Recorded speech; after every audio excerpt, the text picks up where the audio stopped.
Should you be leveraging TikTok? So you may have found that your Facebook and Instagram reach is dropping.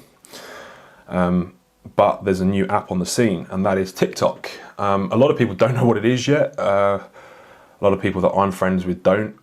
It's still a very, very young demographic using it. But there is 1.2 billion users on TikTok, of whom use 45 minutes on average a day. That's massive statistics. And it was the third most downloaded app in 2019.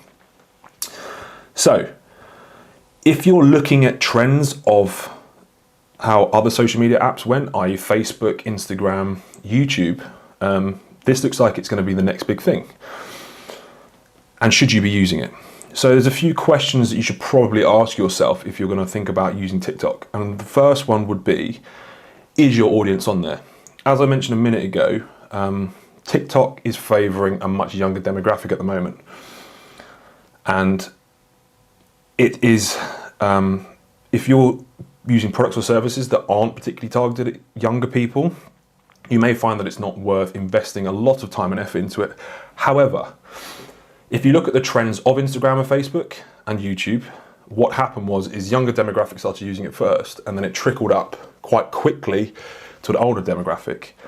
And you also have to remember, young people do become old eventually. So if you're looking to solidify a decent following of young people that you want to be investing in your service or product later on, it might not be a bad investment. So if you are targeting young people, I would triple down on this right now. If you're not, maybe put a little bit of time and effort into it and then see how it goes. You also have to remember, second point, that the early bird tends to get the worm. Now, if you imagine trying to start up an Instagram account 7 years ago, you'd have found it much easier to leverage followers and engagement than you would do today. The same for Facebook, the same for YouTube. And that is because the platforms are now saturated. There's tons of businesses on there, there's billions of users, and they're all utilizing it pretty well. TikTok, on the other hand, sorry, phone alarm. TikTok, on the other hand, is still very young, and it's really pushing reach for anyone that's using it well.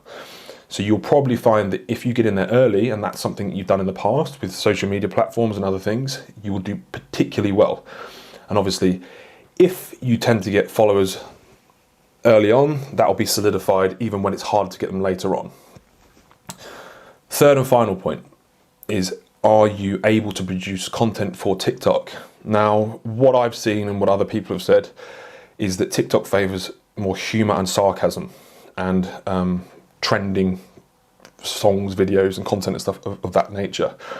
Now, if you're a particularly serious company and you do long, wordy, educational videos, it may be very difficult to transition over to TikTok. It's not like Instagram or YouTube or Facebook, where you can produce one video for one and put it onto all of the other platforms.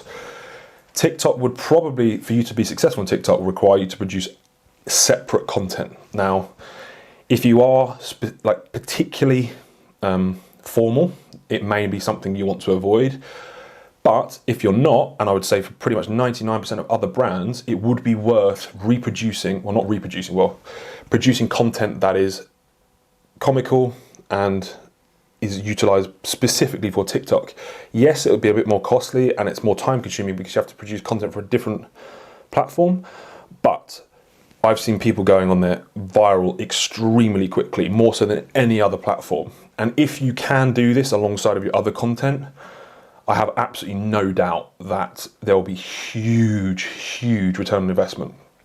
So taking into account, firstly, is your audience on there? Secondly, early bird tends to get the worm. And thirdly, having to produce different content. If you weigh up all of those things and work out whether or not it's good for you, I think it'd be worth dabbling in it at the very least. And if you think that your audience is definitely on there, I would probably triple down on that. I would even go as much as probably reduce some investment on Instagram and YouTube and Facebook and actually apply a bit more into that, just because I think the return on investment is so